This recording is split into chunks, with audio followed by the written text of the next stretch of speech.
fall? Inconceivable. You keep using the word. I do not think it means what you think it means.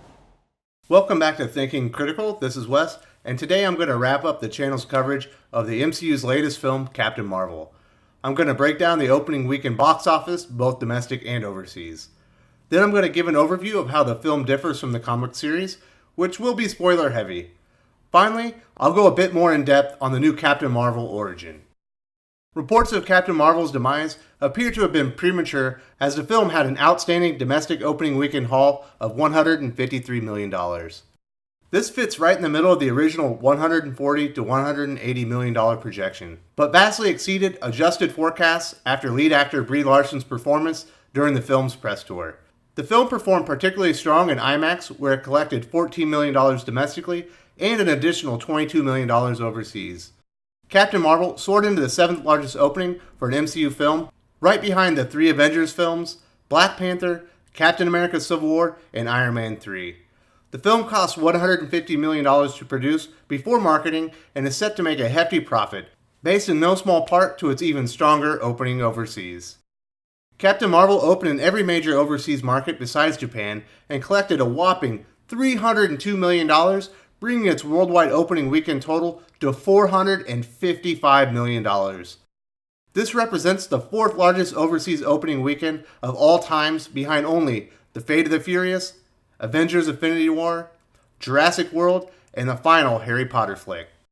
The film did exceptionally well in the coveted Chinese market, where it brought in just under $90 million.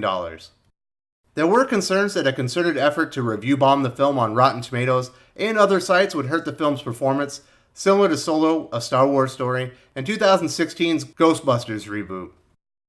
While I personally never considered a campaign of this nature a threat to the film's bottom line, I did think the negative press from Brie Larson could have a noticeable effect.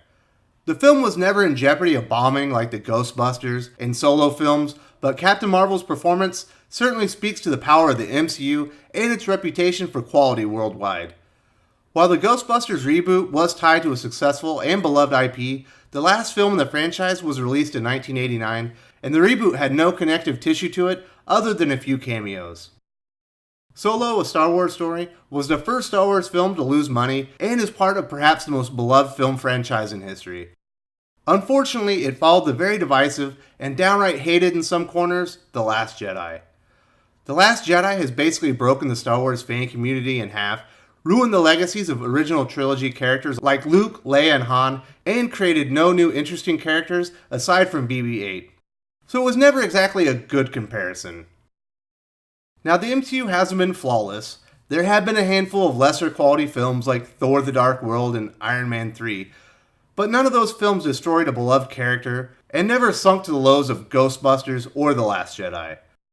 Marvel Studios, under Kevin Feige, has never attacked their customers with the veracity of Lucasfilm under Kathleen Kennedy's stewardship. Until the MCU produces an objectively bad film and backs it up with disdain and vitriol towards their customers, their films are well equipped to manage bad publicity, even from a lead actor or two moving forward. The biggest revelation to come from all of this is the lengths corporations will go to suppress customer access to information that doesn't fit their narrative. We've all known this has been going on for some time, specifically in respect to political news and opinion. The fact that Rotten Tomatoes removed an entire feature measuring customer anticipation for upcoming films, and YouTube has changed their search algorithms to only include video results for approved Captain Marvel content is undeniable evidence of the state of corporate censorship, not only in America, but worldwide. But that's a much bigger topic for a much more in-depth video I would like to produce in the future.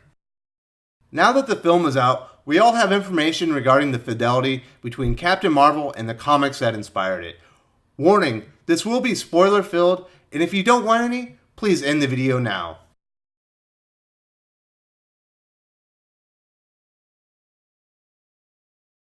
I might as well start with the film's resident scene stealer, Goose the cat.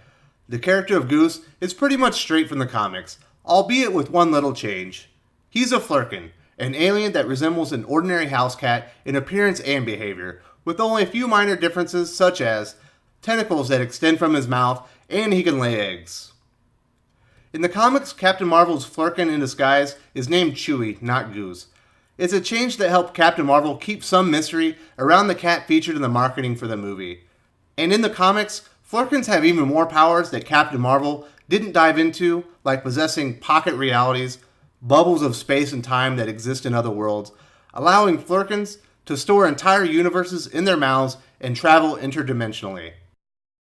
One character who makes an unexpected appearance is Talos, or Talos the Tamed, who turns out to be a good guy who's trying to help his family and trying to find a new home in an odd alien refugee allegory.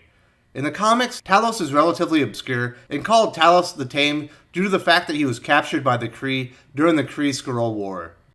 The character debuted in a 90s issue of The Incredible Hulk and has reappeared a number of times. Not all the differences between the comic book and film characters are so minor. Take, for example, Mar-Vell.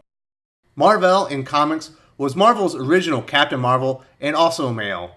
He was a Kree warrior who turned against his people and defended Earth against the Kree for years, bringing the Avengers into the Kree War in a classic storyline.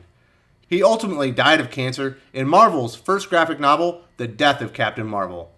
In the film, Mar-Vell, played by veteran actress Annette Bening, is a military scientist. She poses as a human, but was actually a Kree helping the Skrulls try to escape to a new galaxy using her technology. In the movie, she dies, giving Carol her powers. Gender swapping the original Captain Marvel from male to female is likely to at least irk some longtime fans of the character, but I get the feeling that was probably the point. Speaking of Bening, she also plays the Supreme Intelligence, sort of, an AI that runs the Kree Empire. The Supreme Intelligence presents itself as the person Kree admire most. For Captain Marvel, it's her mentor Mar-Vell, while other Kree see different people. The comic book Supreme Intelligence is also an AI programmed with the intellects of the greatest minds from Kree history. Unlike the movie, the comic book Supreme Intelligence is a giant green head with tentacles for hair that floats around in a giant tank filled with an unidentified liquid. In the film, YonRogg, portrayed by Jude Law, is a mentor and trainer for Larson's Captain Marvel. A mid-movie reveal shows that YonRogg is actually the guy who attacked Carol Danvers and her mentor and actually abducted her rather than saved her. As you can imagine, he's a rather unpleasant gentleman, but his powers pale in comparison to Danvers. In comic lore, YonRogg is actually the Kree commander whose jealousy towards Mar-Vell results in the accident that gave Carol her superpowers. Believed dead, he instead survived with a telepathic link to Carol, allowing him to gain insight into her deepest fears and weaknesses, something he used when re-emerging decades later as a more traditional supervillain. There were some changes in the film that seemingly threw the comic mythos out altogether, and one of those are the Rambeaus. In the film, Maria Rambeau is a fighter pilot and Carol Danvers' best friend, and mother to Monica, the original female Captain Marvel and woman of color. The comic book Maria Rambeau shares one thing with her on-screen counterpart. She's the mother to a daughter called Monica. In comic book history, Maria is a former seamstress and dressmaker who is not entirely supportive of her daughter's superhero career. One of the changes that is likely to be amongst the most divisive for longtime Captain Marvel readers is the on-screen portrayal of Monica Rambeau. She's Maria's daughter and considers Carol her aunt. She also has a strong aptitude for heroics and engineering, because, the science. In the comics, Monica was Marvel's second Captain Marvel and one of the most high-profile female heroes and heroes of color in the 1980s. She was not only a member of the Avengers, she also led the team for a period. An officer of the New Orleans Harbor Patrol, she could transform herself into any form of energy imaginable. Monica remains an active superhero, going by several different monikers, including Spectrum, Pulsar, and Photon, the latter of which is the call sign her mother uses in the Captain Marvel movie. A huge change the movie made from the comics is the conflict between the Kree and Skrulls. In the source material, the Kree War is pretty complicated, with no clear heroes or villains on either side. Both races are greedy and brutal, and the war spans thousands of years. Captain Marvel takes big liberties with the comic mythology and gives us a clear side to root for. The movie's big twist comes when Carol learns the Skrulls aren't the villainous monsters the Kree has made them out to be. They're peaceful shapeshifter refugees being hunted by the Kree.